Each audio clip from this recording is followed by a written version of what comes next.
Hello and welcome to the Not Badger for the weeks ending July 9th and July 16th, 2016. Here, thanks to the hardworking men, not women, we found in a Home Depot parking lot, we have compiled a collection of funny, interesting, and hopefully useful clips from our most watched shows of those weeks.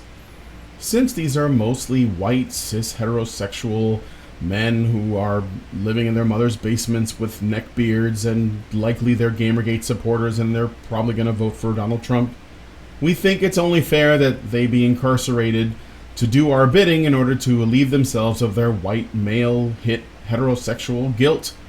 Because equality is for everybody. Enjoy the spoils of their hard work. First up, in the Ragening number 41, Allison and Mike deconstruct the man in mint pants, yes, that's right, Mike, they're mint pants, not aquamarine, who doesn't know that the phrase, be a man, is actually just be an adult. So I'm Liam, and I'd like us to welcome back Heartfelt Men. There we go. This is recording. Oh, don't leave that muppet in charge of the microphone. We are reviewing Should Men Be Vulnerable, which is on the TEDx channel. The first thing I want to bring up is the very curious way that they've put this. Should men be vulnerable? What he's saying is, do men, or should men, have a duty to be capable of being wounded and hurt?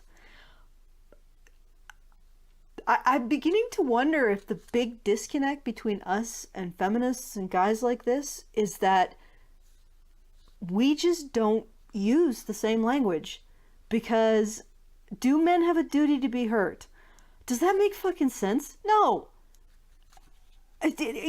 Should men be vulnerable is a sentence that should make no sense to anyone. And because it makes sense to him, because he was like, I'm going to title my TED Talks something incomprehensible, if you actually understood the term should or vulnerable, I'm thinking like maybe there is no reconciliation because we won't even agree on fucking language. And I'd like us to start today by busting some myths about masculinity that I learned as a boy. The pants, right? You got out your system good. Then let us never speak of them again. These myths have plagued my life and ruined my relationships for far too long. It might be the aquamarine trousers, but oh, for fuck's sake. And maybe they've done the same to yours. So it's time they went away. Here they are. Vulnerability is weak. Holy shit, they're the same colour as the numbers. Oh, I see what you done there. You colour-coded your wardrobe with your slides. That's, it's cheesy as fuck, but I have to admire the effort. You'll notice I'm subverting gender norms. Just by noticing the integration of colour schemes and not being a woman or a flaming gaylord, I've subverted a sexist stereotype. I don't quite know where we got the stereotype that straight men don't understand colour. It's like the stereotype that white people can't dance. Or that Napoleon was a short man. Some stereotypes aren't true at all. They're just schoolyard rumours that are still deemed acceptable to repeat. For a long time, my greatest challenge was, should I ride my BMX? Should I play video games? Or should I play soccer? You realize that women who are in your general economic category, or girls who are in your general economic category, also do not have very significant challenges. Their question is, do I play with Bratz doll? Do I play softball? Do I go to the pool with my friends? Like, that's the nature of being a child in a relatively well-off, stable economy with, an intact family. As a boy, like most boys, I expressed my emotions freely. I laughed, I yelled, I sulked, I cried. But when I was about 9 years old, something changed. Yes, you were expected to become adult. And because you're the only gender group that is expected to become an adult, you're expected to attain a higher level of adulthood than is really reasonable. But I am just putting it out there. And incidentally, if be a man was what caused you your distress and your, dare I say, vulnerability, wouldn't your statement that being a boy made you lucky be inconsistent with this? As a little boy, I learned that I was no longer allowed to have feelings. I was no longer allowed to cry. I was no longer allowed to care too much. Boys and girls, Men and women taught me the price of disobeying these rules. Okay, so if I'm following you here, as a boy you were privileged, even though eventually the be a man is going to hit you square in the face because you're a boy. But when people started to tell you to be a man, you had to start to suppress your emotions. You had to start to suppress your ability to cry, etc. Why do you think they're telling you this stuff? So you can give women the space to express their emotions. Fag, pussy, sissy, weak. Grow some balls. Be a man. Yeah, I've got to say, I prefer the phrase grow a backbone, be an adult. Oh, yeah, stiff upper lip is a popular British one. It works because everyone has an upper lip. As a little boy, I didn't understand. I thought I'd done something wrong. I thought I was something wrong. I felt the shame of believing that who I really was not enough.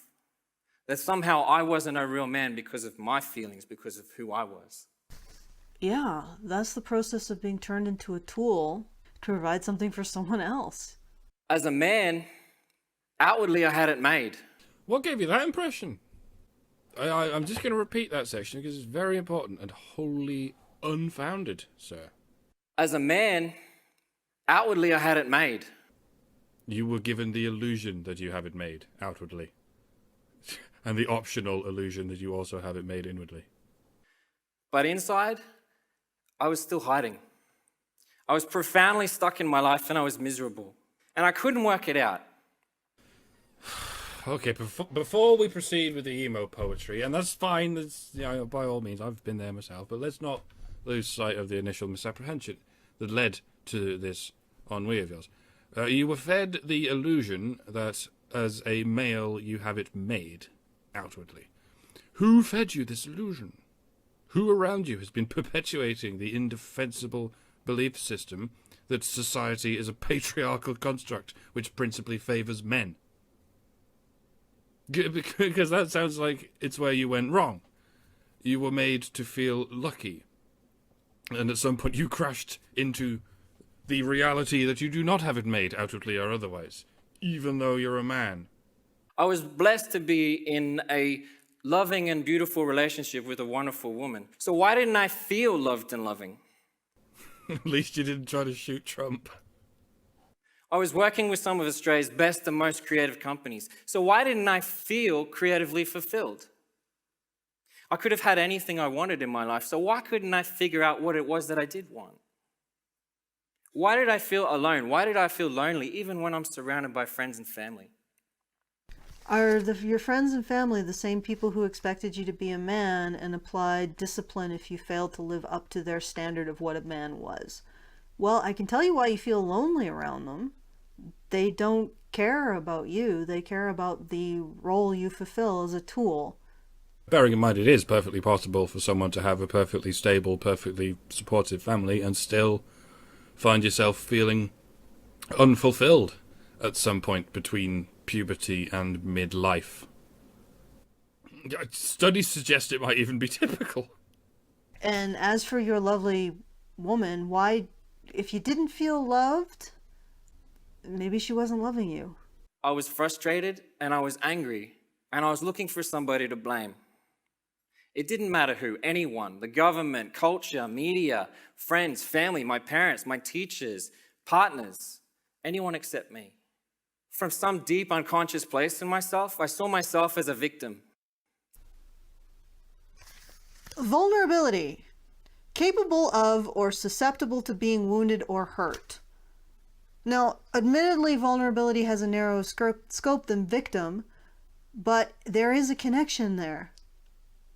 You were a victim of your friends and family deciding that your personhood was less important than the role you were to fulfill as a man, as a tool to protect and provide for others.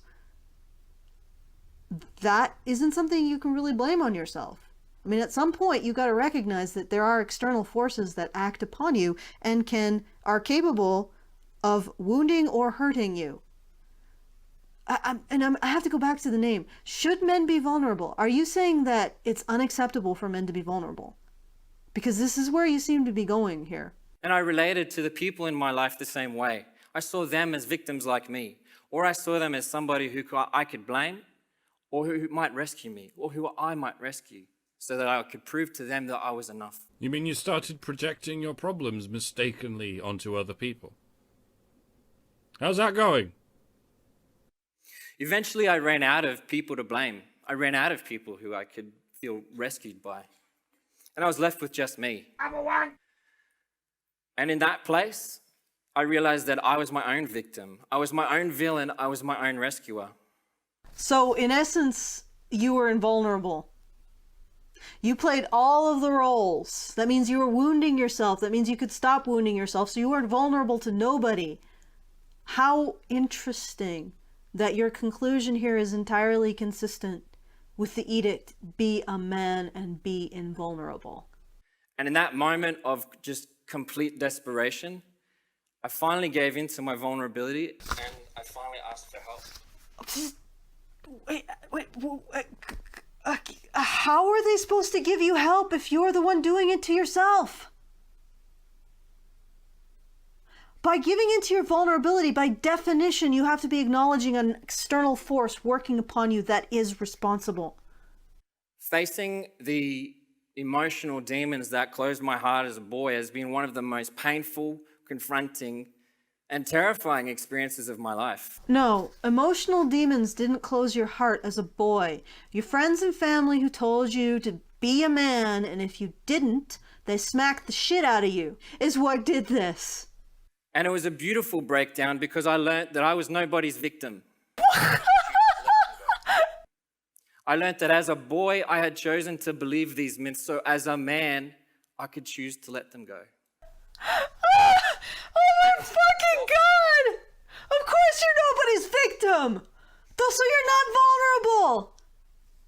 That's the final fucking conclusion, folks! People told him to be a man, be fucking invulnerable, and guess what he's finally concluded? I'm invulnerable! And of course, you had the ability of a boy to resist the whole world and everything it was telling you to be. You just had that ability because you were a boy, and boys become men, and men resist everything, don't they? Because they're invulnerable. And choosing to take self-responsibility, to take responsibility for myself, set my heart free. You know the one big thing that we teach boys to be men? To take responsibility. And this is what you're doing. You're taking responsibility not only for your actions, but the actions of the adults who taught you to think this way. So let's go back to these myths. Because I believe that vulnerability is weak, I never truly let myself be seen by anyone. And I wondered why I never truly felt loved or understood. Okay, so let's go back over this. What you have essentially said. Okay, once again, vulnerability is capable or susceptible to being wounded or hurt. You have just taken responsibility for being wounded and hurt as a boy. Because I'm guessing you can't conceive of the idea of anything being stronger than a man. You are spending this entire time abdicating any kind of vulnerability. And at the same time as saying you're embracing it. Because I believed that feelings are feminine, I decided that women were the only ones who were allowed to have feelings. So I did my best to put my feelings aside. In other words, you took responsibility for your feelings to benefit women. So women could have the space to feel and to be put forward as having needs. But this is going to be interesting because you're essentially saying that as a man, you put women's feelings first, and now you've stopped doing that? Really? Let's find out. And I never showed up truly anywhere in my life. Because I believe that your feelings are my responsibility, I spend most of my life trying to avoid or protect other people's feelings, especially women.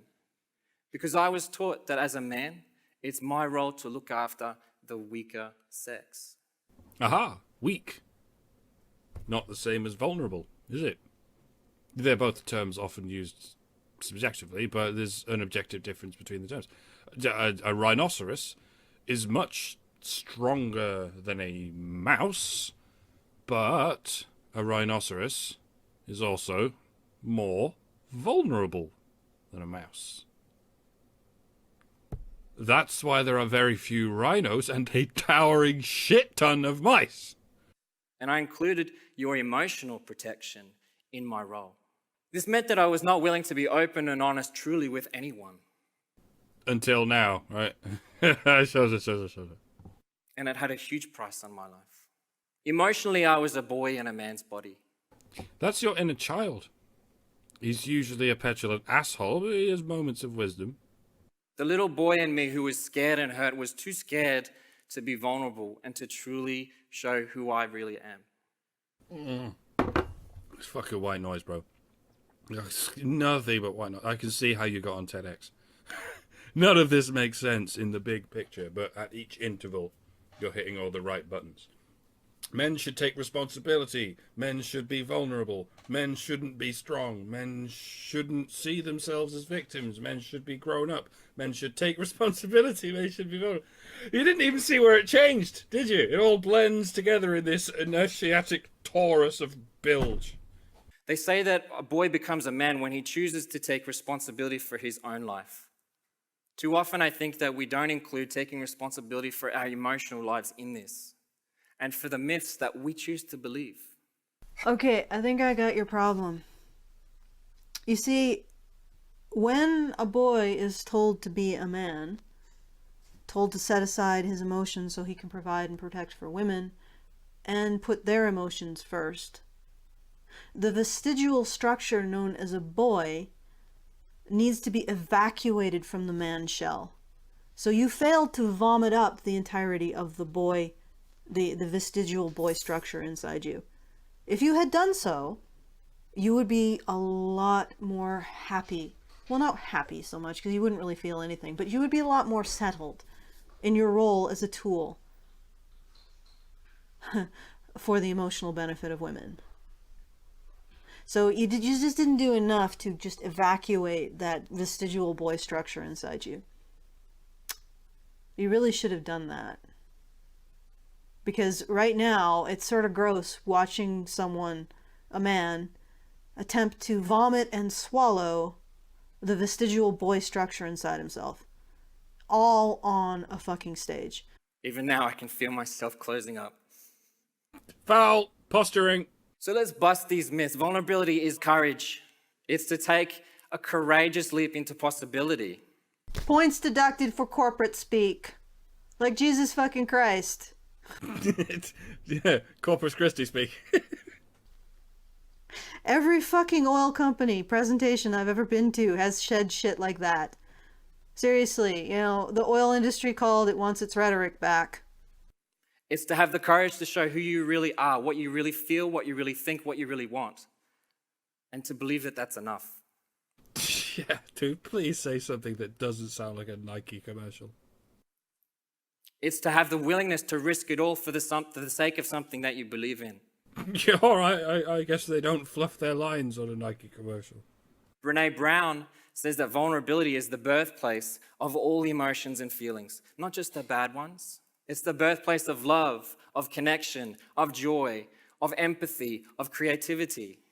I don't think vulnerability itself is the wellspring of all of those emotions. I think being able to be vulnerable or be in a situation of vulnerability allows for love and other positive emotions. My feelings are my responsibility alone, just like yours. This is the only empowering way to look at this situation. So you're essentially telling women that you're not going to man up for them. Good for you. To choose anything else is to believe that you are a victim and I am too. I think dead people are victims. I think that's the maximum victim you can be. Well, actual death. Brain death. And until any of us have been there, we can all count ourselves privileged. And the great irony? Life is vulnerability, but death is victimhood. Where one stops, the other begins. Shame is powerful. It's highly correlated with violence, aggression, depression, and suicide. All things which affect men more than women. These are good examples of vulnerability. Examples that can even be measured objectively. Well done, Liam. We're finally getting somewhere. In Australia, the leading cause of death for women between the ages of 15 and 44 is men. For men, it's ourselves. It's suicide. I'm pretty fucking sure it's actually heart disease on both sides, followed by cancer. I know you're focusing on one age group and just in Australia, but see, that's giving people the impression that men are more deadly than heart disease or cancer, or chronic respiratory disease, or accidents. Do you think you're doing a good job of evoking sympathy for men? There's something really wrong with the situation. And I need to be clear, as this is on us, this is a men's issue. It's not just a women's issue. What about cancer, Liam? What about cancer? We are doing this. We are killing women. We are killing ourselves. Nice! Liam, mate, men are killing themselves. Natural causes are killing women. Drop this gross misinformation, please. It's not helping. Really, this is about something bigger than heartfelt men. It's about building creative partnership between men and women. Have you considered that in training boys to become useful tools to service women's emotions, that you're actually creating an overall benefit for women? In Polecat cast number 69, I am missing in action, and Allison and Scott try to pick up the pieces. Now, I believe that I am in danger of becoming obsolete. Also, renowned gay erotica author Chuck Tingle speaks on Brexit. This is from the source campusreform.org. And the summary is the University of Redlands in Redlands, California has decided to finally take steps to increase male student retention and combat sexual violence by offering a safe space for male identifying students to discover their authentic masculinity. An article by Will Ryerson at Campus Reform says. However, it appears this effort is little more than an exercise in male mockery. The university website touts their programs, stating that Dudes Understanding Diversity and Ending Stereotypes, acronym DUDES, is a traveling men's center housed in the Campus Diversity and Inclusion Center for students who identify as men, as well as women, transgendered students, and male allies. Oh, God, I love it. So not only is this male safe space open to everyone, but the acronym itself is a feminist stereotype of men to begin with. To add insult to injury, DUDES is one of 5 gender programs at Redlands that are designed to supplement the work of the Women's Center and the Women's Gender and Sexuality Studies Department. And if that weren't enough, one of the primary initiatives of DUDES is a masculinity discussion series designed to provide students with alternative views of masculinity. According to the creators of the initiative, we believe it is crucial to deconstruct our societal understanding of masculinity and establish more inclusive definitions of manhood as part of the effort to reduce violence in our communities. In addition, a film series featuring titles like The Empathy Gap and The Bro Code will tackle how young men view women in society today. I believe social justice education can be a positive influence for students, says Zach Ritter, Associate Director of Campus Diversity and Inclusion. I would like to see students making micro-corrections in their daily lives, referring to these new initiatives while thumbing through a copy of 1984. Oh, that's that. Yeah, our wig is got he's a bit of a wag. Yeah. But yes, it is very Orwellian and very interesting because, you know, the idea that men protect and provide for women and give women space to be vulnerable and define themselves by how well they take care of women, that's totally novel. We've never thought of that before. Right. Never. This is deconstructing masculinity to make men care more about the concerns of women. This is totally novel. Never tried before. Nope. Amazingly new. Because men don't have empathy. They just don't. So we have to teach it to them. It's kind of like teaching men not to rape. You know, we have to teach them not to rape. We have to teach them to have empathy and to understand that, you know, dude bro culture isn't cool or something. I don't even fucking know. This is fucking silly as shit. It's not just a lyric to a song anymore, kids. The Flintstones are about to become a literal page out of history. And some say Hannah is the queen of puns. The Flintstones are getting rebooted in comic form, ladies and gents. Now I know what you're thinking, and you're right to think what you're thinking. The last few times we've talked about comic books on the show, we have talked about the social justice infiltration of the medium, and this time is no different. Well, sort of. It all depends on how extreme you view the situation. A gentleman by the name of Mark Russell was hired by DC Comics to write a comic reboot of the Flintstones. In the comic sphere of interest, Mark is known for writing Apocrypha Now, and God is Disappointed in You, both of which are modern retellings of Christians and Jewish texts. When approached to write a reboot of Flintstones, he promptly replied, according to the Washington Post, I kind of hate the Flintstones. However, this wasn't a deal breaker for DC Comics, as they allowed him to continue his habit of reimagining old material with the Flintstones. When describing his take on the modern Stone Age family to the Washington Post, he said the following: I use my story as sort of a critique of sexism. It's a critique of the suburban values that the original Flintstones and the Honeymooners were about. The comedy absorbed the values of the time and used them as a backdrop for broad humor. We're still holding on to the vestigial values that we created as the foundation of civilization. According to the Post, the humor thrives on the character's implied self-awareness. The Fred Flintstone of yore might have joked that despite Wilma's wishes, he ultimately wore the leopard print pants in the family. In Russell's take, gender roles are questioned more pointedly. Fred Flintstone is also described as a Trump voter, of fucking course. Is also described as a Trump voter because they are people who feel pushed around for the last 30 years and they don't want to be pushed around anymore. The comic skewers how we behave and interact within accepted social contracts. In that way, Russell hopes readers will examine his version of the Flintstones within the context of modern realities. What is interesting about this is that Max Starrett. Oh, I'm not Max Starrett. Max wrote this, apparently, by the way. Sorry. In my opinion, if you read the panels provided in the article, you can absolutely imagine the classic cartoon voices and personalities of these characters coming through. The political commentary doesn't seem to be as obnoxious as they have been during previous discussions on the show. Granted, these are just teasers, so we'll have to wait and see what the ultimate take on the classic material is in the next few weeks.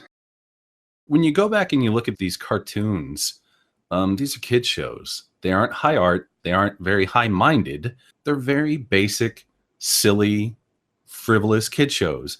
Like Fred forgot to bring his sandwich to work, or a dinosaur got out of some place and they have to catch the dinosaur, or Dino is sick, or Pebbles needs a pacifier, and Bam Bam lost his club. It's just, we're talking about very frivolous, very light engagement kind of situations. It's just dumb comedy. It's lowbrow. It's, it's caveman, so it's lowbrow, but anyway, But when they try and do stuff like this, it kind of feels, I guess the word I'm looking for is it feels kind of gross, honestly. It feels a little bit on the borderline of, kind of disgusting that they're trying to take these very innocent things like the Flintstones, or they're taking Wonder Woman, or fucking whatever it is, whatever the particular property is, and they're trying to inject these kind of, they're trying to inject Trump into it. They're trying to inject their politics. They're trying to inject higher meaning into these things where frankly, it just doesn't belong. I wouldn't want to turn on Scooby-Doo and see the mystery of the social justice boogeyman or something like that. Fuck that. Get that shit out of here. We're talking about kids shows. We're talking about silly, frivolous, innocent entertainment. And it just gets kind of gross that they're just trying to corrupt everything. It's like Captain America giving him a boyfriend and insisting that he's gay and all this kind of stuff. They're trying to eject things into these spheres that don't particularly belong there and aren't suited for them. So when I see stuff like this, it's fine if you want to write your fan fiction about Donald Trump loving Fred Flintstone, or, fucking whatever, but just keep this stuff out of the mainstream releases of these properties because it doesn't belong there, plain and simple. I just think it's kind of gross. I think it's misplaced. It's been a handful of months since we've done this, but we didn't actually read anything other than the list of 50 or so titles of this particular author's books. And it was an enlightening experience into the mind of Chuck Tingle, who apparently has a new quote-unquote book available that is called Pounded by the Pound. And okay, do we need to give a little bit of a preface to who the hell Chuck Tingle is? maybe give some of his seminal works. Sure, seminal. Great choice of words. Yeah, okay, so some of his seminal works include Butt Tasting, Bigfoot Settlers Claim My Butthole, Gaged Brontosaurus, The Butt Is Not Enough, Glazed by the Gay Living Donut. And now this seminal, apparently he's a social justice warrior because he's weighing in on the Brexit, whatever you want to call it. Like, I don't really have an opinion. Oh my. A prolific writer, Tingle averages almost 3 books a month. He rose to fame over the last year after his work was nominated for a Hugo Prize, a prestigious science fiction award, following an online campaign by the Rabid Puppies movement. The group campaigns against the perceived left-wing bias by Hugo Award judges by voting en masse for male authors. I didn't do that. And criticizing female writers. Tingle disowned the Rabid Puppies this year, has invited Zoe Quinn, a video game developer who has been the target of online harassment by Gamergate and the Rabid Puppies, to attend the Hugo Award ceremony in his stead. However, in exploring such themes as unicorns and Hunter Dentist pounded in the butt by Cecil the handsome unicorn, and inanimate objects pounded in the butt by my handsome ghost boats. In an email interview, Tingle said pounded by the pound took 7 or 8 hours to write, but conceded that many more hours have been spent on research. The author, who in his correspondence displayed an eccentric interpretation of grammar and punctuation, warned that his stark vision for Britain's future, including the distortion of the Queen's Guard and ill-conceived adaptations to London's public transit, could yet come to pass. When it rains, it pours. At least that's what they say. In times of drought, however, it can be easy to forget the storms of the past. Of course, I'm not talking about the literal rain. It's a metaphor, which I'd like to believe I've got something of a talent for as one of the world's leading authors in the realm of gay erotica. Is this the actual story? This is the start of it. Yes, this is number 1 paragraph. So what is this, like a first person? Like this guy's writing erotica from the first person as himself? I guess. Maybe should I skip ahead a little bit? Yeah, just skip ahead because Okay, it's just too I'm gonna horrific. skip ahead a little bit. Okay, let's see. All right. I open up the card and begin to read. Buck, I hope this finds you well. In case it wasn't already obvious, I love you very much and would like to spend as much time with you as possible. However, it's getting to the point I should start making my exit. I'll be honest though. I just don't want to go. Instead of leaving, I was hoping that we could meet up for dinner and see if there's a way we can take this relationship to the next level. Love, the physical manifestation of the substantial press generated by your new book, Pounded by the Pound, turned gay by the socioeconomic implications of Britain leaving the European Union. What? He's like kind of fading in between reality and fucking fiction here. I don't really quite understand this. This is kind of odd. Okay, let's see. I let out a long sigh, not sure what to think of the achingly poetic letter. On one hand, it could be the answer to all my problems. After all, who needs to write a new book when you can just write out all the press for this current one? At this time, I'm not sure if I'm looking for something as serious as what I think Manifested Idea is looking for. The last thing I want to be doing right now is breaking any hearts. At the bottom of the card is a phone number. I hesitate for a moment, then finally pull out my phone and dial. The line only rings once. Buck? Comes a sudden voice on the other end of the line. It's deep and soulful like smooth velvet as it flows across my ears for the first time. Hey, I offer. Is this my good press? Substantial press. The sentient manifestation corrects me. Not necessarily good. Oh, I'm sorry. I apologize. It's fine, comes the deep voice. Yeah, it's me. I just got your letter, I explain. I'd like to meet up. Suddenly, there's a loud roar as a car down the street comes to life, illuminating the scene in the eerie glow of its headlights. Slowly, the vehicle begins to creep down the block towards me until it's right up beside the mailbox. The black car stops here abruptly, and the window rolls down. Get in, the voice on the phone commands. Oh, that's it. End of sample content. So we didn't get to the good stuff. Yeah. He certainly has, he knows his market. Right. We didn't get to get pounded in the butt or anything. God. Or pounded by the pound, excuse me. I'm sorry. Forgive me, Chuck Tingle. So yeah, that is a free sample of the masterworks of Chuck Tingle's Pounded by the Pound. Ugh. Yeah. I don't know if we want to go any further with that. Well, we can't technically. Because the free sample is over. If we could. But here's a blurb from the wait, no, I already read that one. How about let's read one of the recommendation from Lit Reactor magazine. How about that? Should we? This is kind of cool. Go ahead, do it. Chuck blurs the line between erotica, postmodernism, and metafiction. He is D.H. Lawrence, Paul Auster, and Dennis Cooper, all rolled into one and wrapped in a GI? What's a GI? Oh, I don't know. Don't believe me? Read on and try to resist the Tingle. So there's that. And that was from Lit Reactor magazine, a very reputable establishment, I would imagine, if they love, Chuck Tingle, as it were. So, wait, is that the Doge? I'm here. It's the dome! Oh my fucking god, just as we're about to end. Go away, you fucker, we're almost done. Are we almost done? Yes! Yeah. We just blazed through the whole damn thing. We're skating in under an hour. This is it. Fuck. I'm not the reason why the shows are slower. I like to go. I just like to go deep. That's all. Yeah, If you know what I mean. Chuck Tingle likes to go deep. Can you feel the tingle, Brian? Yes, I feel it in the back of my throat. Came out wrong. Oh my. Oh, Well, if god. you're feeling it in the back of your throat, it came out all right. Ayo. Okay, oh my God, holy shit! It's an invasion. Oh my god, everybody My comes God. just at the end. Dogs and fetuses everywhere. What's happening? Ah. God. That takes me back. What dogs That and was the fetuses? craziest Yom Kippur ever. It's like, Brian, I would like to hear your views on the Wonder Woman situation. yeah, let's do that. We'll just do that one, and then we'll end. I love all it. right. Ending Oh, this. what about this? What about this? Well, Wonder Woman, Paul Feig, thank God he didn't write it. That's all I'm saying. Taking, like, one of the most powerful characters in the DC universe and making her a victim is retarded to the extreme. And I'm really glad he didn't. I mean, like, I know that Warner Brothers has made some shit decisions. Oh, Green Lantern! But that would have been the king of all of them. Yeah, basically everything they've made so far. Pretty much, yeah. But there is this other. I didn't even understand what the fuck was going on. So they made Wonder Woman a victim. Well, no. Yeah, the glass ceiling. Paul Feig, when he was interviewed, he basically said in an interview that he had pitched. And by the way, Paul Feig is the director of Bridesmaids, the new Ghostbusters film, Spy. And what was the other one? The Heat.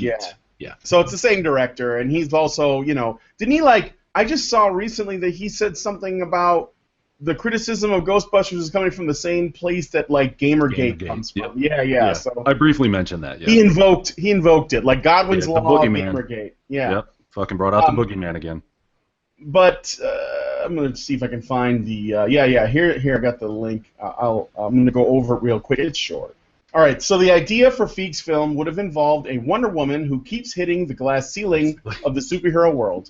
Conceived as a lighter action comedy, this Princess Diana of Themyscira has to contend with male heroes like Batman and Superman, who are perhaps not as forward-thinking regarding their female counterparts as they should be.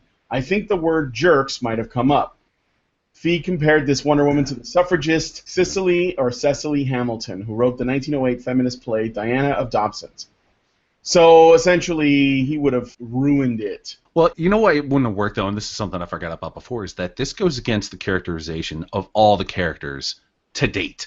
Well, he would have to make Batman and Superman jerks because they're men. Right. And well, they would just be jerks for it. This would just have to be like an Elseworlds thing, because this is like even a bigger shift than the New 52, like as far as like rewriting things. Because if you look at the series to date, if you look at the relationships between Superman and Batman, or Superman and Wonder Woman, and Batman and Wonder Woman, I really can't see anybody logically being able to inject the idea of a glass ceiling into those relationships, because it just has never existed. There's no basis for it whatsoever. First, you'd have to believe there's a glass ceiling in the first place. Yeah. That just exists for women in general. Right. Then you would have to actually find a way to make that glass ceiling applicable to a woman who has more power and agency than any woman in that universe, right? At least in the immediate vicinity, without going into like the crazy cosmic shit. And then you'd have to impose the limit on her and say this is acceptable for a story. Then you have to go against the characters of Batman and Superman specifically, who have nothing but esteem for the character of Wonder Woman, and who, so it makes no fucking sense whatsoever. It's antithetical to the entire universe, basically. It's turning a strong woman who, probably would never say, I am a strong woman, but it's turning her into a victim. It's sick. He's making her to a victim. And they turn around and say, oh, you're the misogynists. You people questioning us turning women into victims constantly. You're the misogynists. And we don't turn women into victims because we secretly see them as weak. We turn them into victims because fuck you, you're a misogynist for questioning it. Scott sent me a thing. You sent it through me. It was a study that says female gamers are just as good as gamer bros. Yeah. Yeah. Sorry, dudes, women are actually just as good as you guys are. I'm not going to read... I could read the article. I don't really care. Yeah, who cares? Yeah, it's like, wow, thank you for telling me that. I feel like I've just had some person randomly run up to me in the street and say, you know that thing? You're wrong. I'm like, what? Yeah, that's basically what the write-up is. Like, you're wrong for believing that girls can't game. Oh, well, I didn't that way. Well, why they did I believe basically... that? Another Polecat cast appears. In number 70, Anna Cherry takes the stick, Giggity, and discusses the news of the week. And more fucking Ghostbuster shit. In a surprising move, the article notes several issues that do affect men.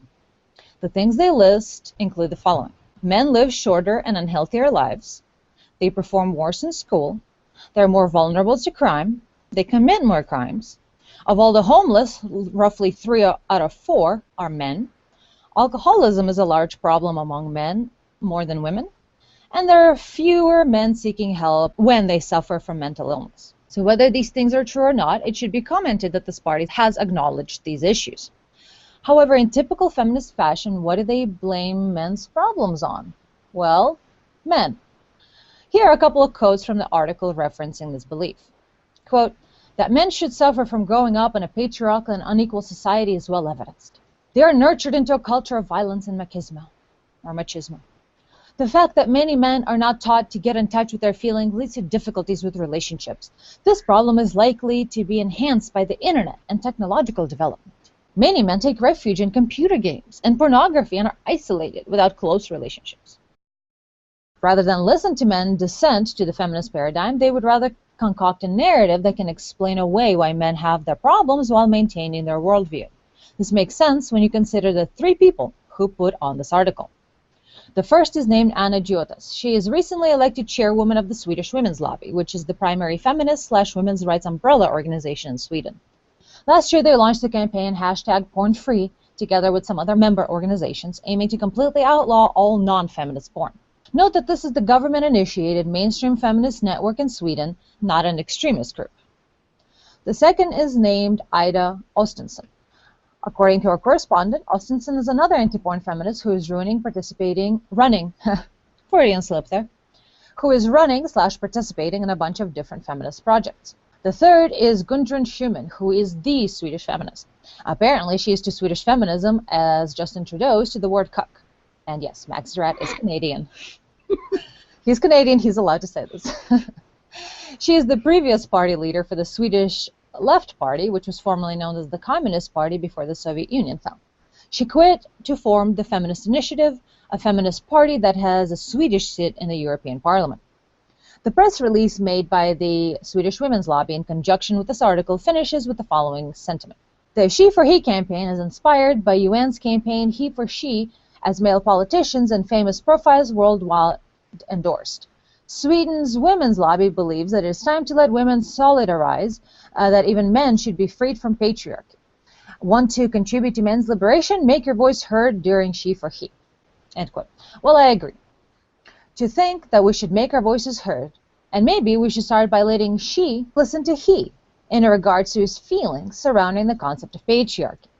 Maybe in regards to, I don't know, how it doesn't exist in the Western world.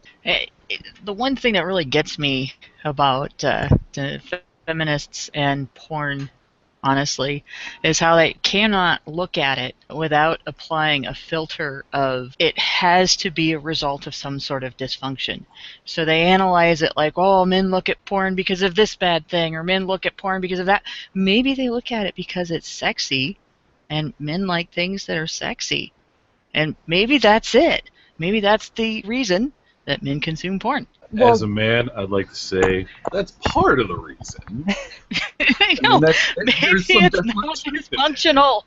Yeah, no, Maybe yeah. it's completely functional. It's not because anything's wrong. It's just like, well, here's something to look at too. It's just like people look at porn because they have urges, because we're hungry, because we're people. We're human.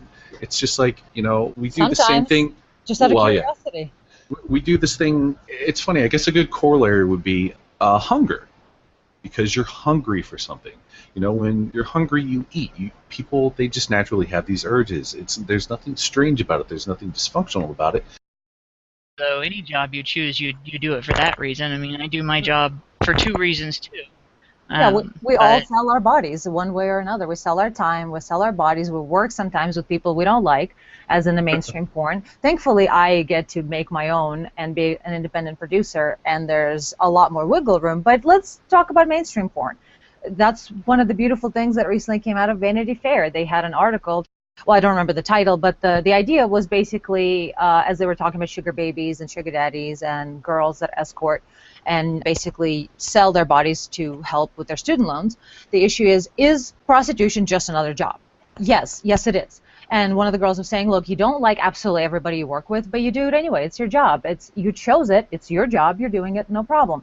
Now, let's go back to what you guys are talking about with the hunger and the porn thing. I found that very interesting analogy in this particular context, because what we're having is it's okay to have hunger to the point where you eat absolutely everything unhealthy and candies and et cetera, and you end up being a body positive person, which feminism very much upholds.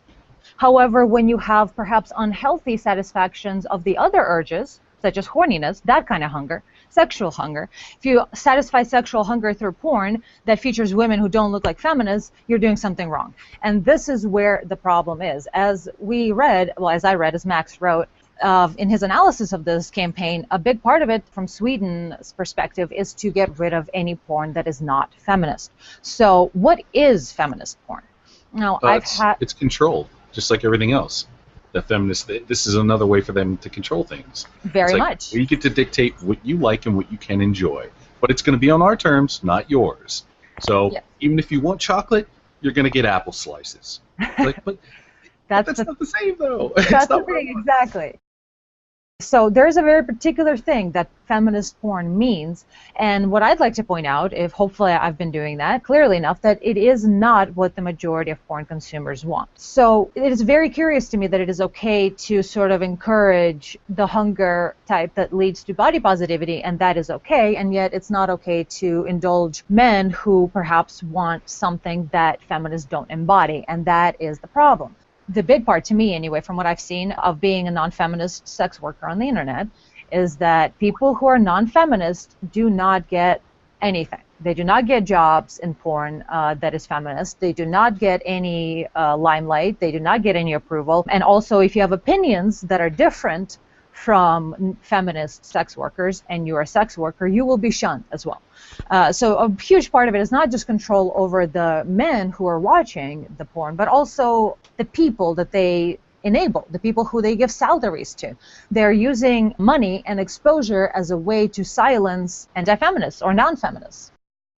Yeah, I've seen people that are very vehemently not identity politics involved at all still have moments where they insist on things that are politically correct but not necessarily rational, simply because it feels bad to feel like you're doing something rotten to somebody. And a lot of political correctness is about making you feel guilty over somebody else's perceived suffering, even when there's no evidence that that suffering is real. So what if somebody were to sexualize Vivian?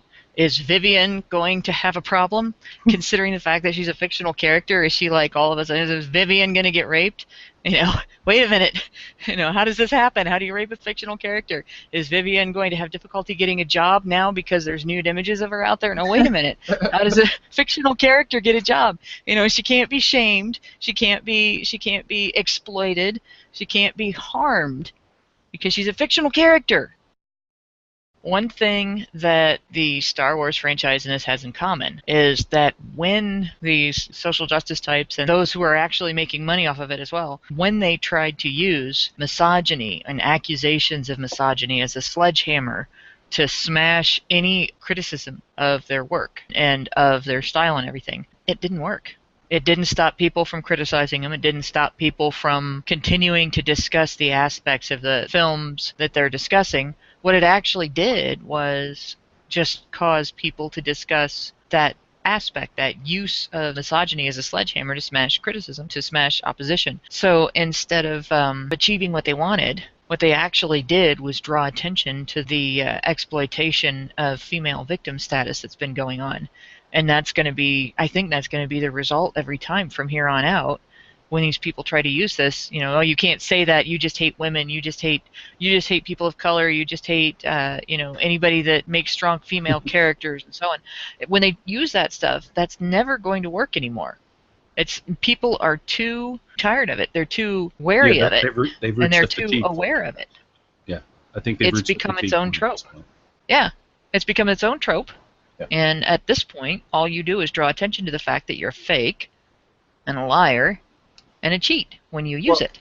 And another thing too, like to expand on what you're saying a little bit, Hannah, is that they are beating this drum incessantly for fucking years now at this point, and people who wouldn't have seen it before, for lack of a better term, we'll just call them normies, like normal consumers or whoever, are seeing this pattern emerge.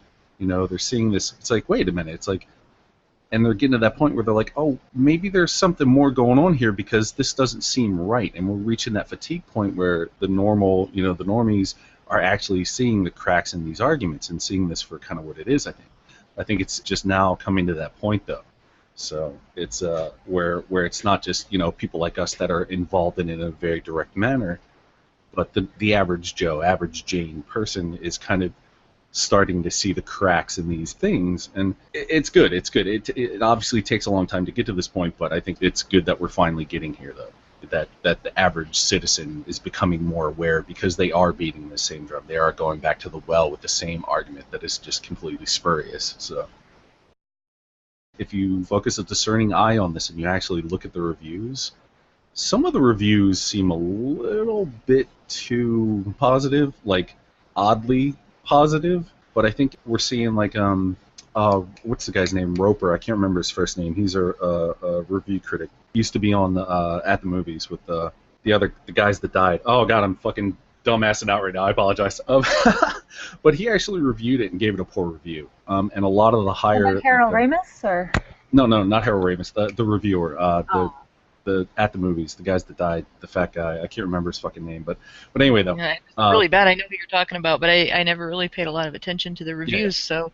Yeah, well, Roper came out. He is like I forget his first name, but he is one of the a very esteemed film critic, and he's come out and said that the movie's not good. Yeah, Roger Ebert, the fat guy that died. Thank you, chat. But he's come out and said that it's not good. So he is a voice that people can't not hear. Like they can't ignore him. And he's come out and said that it's not good. He's an old white guy. Of course they can ignore him. Well, you know what I mean. Like, I do. I mean, but he's one of those people. He is so well regarded that when he speaks about this issue, it's something that people can't you're wrong, you're a misogynist, because they're not going to do that to him, and they're not going to do that to a lot of these other very well esteemed critics out there. So I can't wait till the movie actually gets a wider release and more reviews come out, because I think we're going to see a decrease in the score on Rotten Tomatoes as more and more people come out and actually start seeing it and talking about it. And it's kind of funny, though, because they actually put in place a review embargo until, what was it, Monday, I guess, or yesterday, because, well, I don't know if you guys are familiar with this, but generally when embargoes are put in place, it does not bode well for the end product in most cases, and they put these embargoes in place so that the bad word doesn't get out and and kind of sully the launch. So it's kind of interesting though. But I'm really interested to see how this plays out, because I don't think these claims of misogyny and this, that, and the other are going to hold up when it comes to people like Roper and other film critics that are well regarded saying that it's bad. Because you can't be like, oh, you're just a misogynist, you're like one of those damn goober gobbers. It's just that kind of bullshit, shaming, othering kind of thing isn't going to work. So no, I look forward to the next couple of weeks. I think they're going to be very, very interesting. With Ghostbusters, though, is another really big popular media, mass media going, look, a bunch of misogynists hating this thing. And the ice is so thin on this one. The leg that they're standing on is not, it's like a phantom leg. It doesn't exist. There might have been like one person who said, oh, ew, all women cast. And okay, sure, that's not even harassment. That's just somebody being upset at a particular type of movie that they don't want to see. That's the same as somebody saying, oh, ew, an action movie. I only watch chick flicks. It's not a big deal. There is no misogyny by criticizing a cast of all women in an action movie. I mean, I don't think there is misogyny necessarily. I just think that you like what you like, just the same as if you're not having sex with like, I don't know, Asian people. That doesn't make you racist against Asian. It means you don't find them attractive. Maybe I'm wrong on this one, but I just feel like there's a big difference between being misogynist towards something, which is distrust and hatred of women, which I will add sometimes there's a reason why people feel that way. And the last thing we need to be doing is having more women berate them. That is like the opposite of what people who have bad experiences with women need. They need to see a loving side of women in order to maybe get rid of their misogyny. So that's just a separate point altogether. But I think there's a difference between not liking something because it doesn't suit your personal tastes versus not liking it because of vagina. And I think there's a difference in that, and I think people are starting to see that with Ghostbusters a lot. I mean, correct me if I'm wrong, if you guys did think that there was misogyny in people who don't like it simply based on it being a female cast, because there was a few of those. Well, here's the thing, though. You almost hit the nail on the head there when you were talking about it just a second ago. Is that they're using this word, though. They're kind of beating this word into the ground, misogyny, as it were. But this is about shutdown language. It's kind of like when people invoke the word rape. It's like, oh no, rape is bad. We don't like rape, so this thing must be terrible. It's that same kind of dynamic, except in this case they can't say rape because we're talking about a movie, and if they said rape, they'd seem like preposterous idiots. So they have to use another form of shutdown language, and in this case it's misogyny or sexism. And it's the same goal, though. It's about shutting conversation down or stifling criticism by making it seem like it's something else. So that's kind of where we're at right now with this whole thing. So. Right, and I think that's actually their what's the opposite of saving grace? It's the killing joke. I don't downfall. know. It's their downfall. It's their downfall. Yeah, their downfall is that they're running it all into the ground. They're putting the cliche in thought terminating cliche. They're turning themselves into a living cliche. Is that it's like, we don't like capitalism and we don't like any of that stuff, but go buy the crap out of their merchandise and go see the movie a few times. And they did have the decency to mention if you have the means to do so. But there's still a very strong assumption that you do have the means. Most of the time, because it's women who don't have to share their money with anyone and get extra money. You know what that reminds me of, though? What's when really they said funny? that was that it reminds me of a church, like tithing. It's like, oh my God, fucking feminism is a fucking religion, and she's doing it right there. It's like, oh wow, it's so obvious. It's like they don't even see it, but they are a fucking religion. You know what's really funny about what they did there, though? We know you don't like capitalism, but here's an example of how capitalism works. Because they basically just said that movie's success is dependent on capitalism. How much money it makes, absolutely. Now for Honey Badger Radio number 62, where we try something a little bit different and discuss travel horror stories and other randomness. And no matter what they say, Chicago is pretty fucking awesome. Someone that I know, a sex worker, they took out her business cards and they were looking at them, and then they pushed her off to the side to, pat her down, and apparently one of the TSA agents patted her vagina about 6 times while the onlooker left. So I was just wondering how common that sort of thing is, if you guys experienced any sort of maybe gendered attention, or if you just never ever saw anything like that, and it's more of a once in a blue moon situation, if it happened at all. Well, okay, you're talking about when you go through security to get on a plane. Yeah.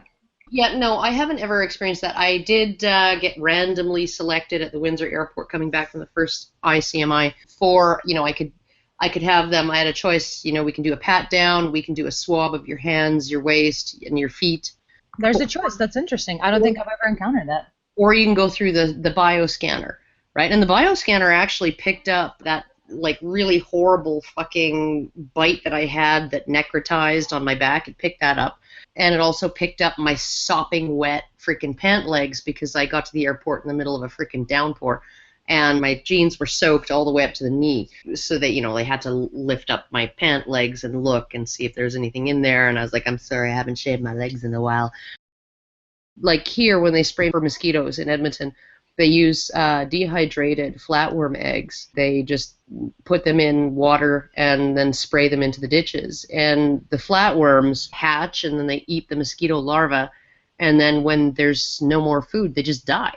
Right? See, my solution to mosquitoes is to put bat houses in all of the tall trees around your house. Yeah, I could use a few of those, but we don't have bats around here. Oh, that sucks. I like bats. They are so cute. It sucks. I agree. They're adorable. You ever see their little faces soft up close? slapping sound. Oh, love them so much. Not that you'd want to bother them because they would defend themselves, but they are. Oh, ironically, fruit bats are the ugliest looking ones too. So then the vampire bats are like cute. The fruit bats are the cutest ones.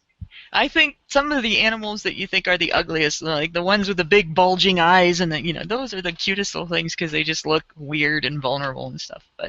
But yeah, I like bats. I used to. Oh no, fruit put bats bat are houses cute. up I around was the house. totally wrong. My bad. Fruit bats are adorable. What was I thinking? They're like little dachshunds with wings. And these parents, why the fuck didn't they just sit their kid down, look their kid in the eye, say, you're going to shut up, and you're going to sit in your seatbelt, and you're going to be quiet? If it was a little boy, they would have.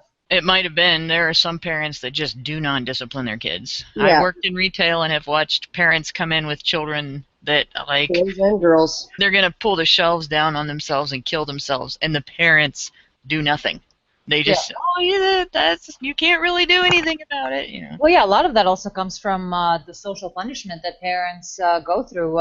It's They been do a discipline. trope about parents spanking their children in a grocery store. That's like seen as white trash or as, too urban or whatever. And so we actually have societally punished people for disciplining their kids in public, which is where they will act out the most because they know they have everybody on the, well, they instinctually know in a way they have gotten away with it in the past. So it's like it's a place to tantrum without I have a way of handling that myself. Like the tantrum thing, okay, so you get the little kid, right, looking at the giant multi-piece candy bar that's actually a pound of chocolate. They see that, and it's got the same kind of wrapper as the regular-sized candy bar and the little tear and share candy bar that they're allowed to have a section of at their age. And they throw a screaming temper tantrum, stomp their feet, I want the big candy bar! My answer is to do the entire spaghetti-limbed herky-jerky dance right there at the child, just like the child is doing, and go, well, you can't have the big candy bar! Because my kid was smart enough to look up at me and go, Mom, don't do that. That's embarrassing. And then when I said, well, that's what you look like when you do it. Exactly. Yeah, that was the end of that. Didn't have to hit him. Didn't have to do anything. Didn't have to use any kind of force. I just embarrassed the ever-loving shit out of him and then let him realize that it didn't look any better if he was doing it than if he was watching it.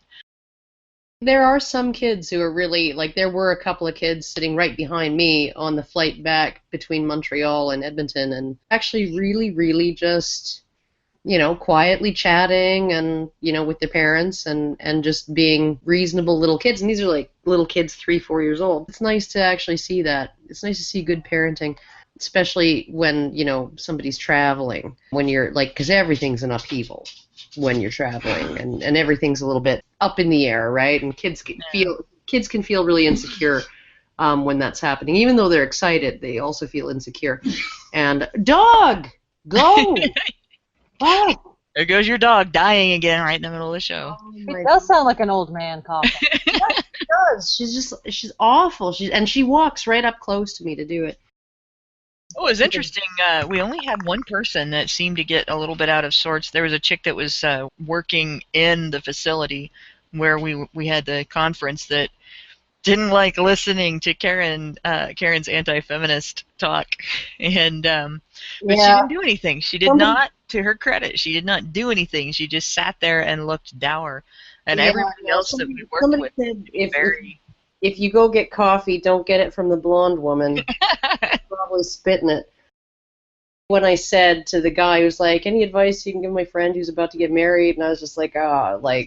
No, not now, because my advice would be don't get married. It's not even good in terms of, like now he's secured a sexual partner because statistics show that after marriage, compared to cohabiting, you end up having less sex just the average couple, most couples end up having less sex after the woman has locked the man into a marriage. I think I put it this way: she doesn't think she has to do any work to maintain the relationship now because it's now on paper. And so when you were just living together, she felt like she had to do some work to keep you. So, you got blowjobs and stuff, right? And now, that's probably going to taper off a little bit because she doesn't feel like she has to do it to keep you. You're locked in. You're by a contract.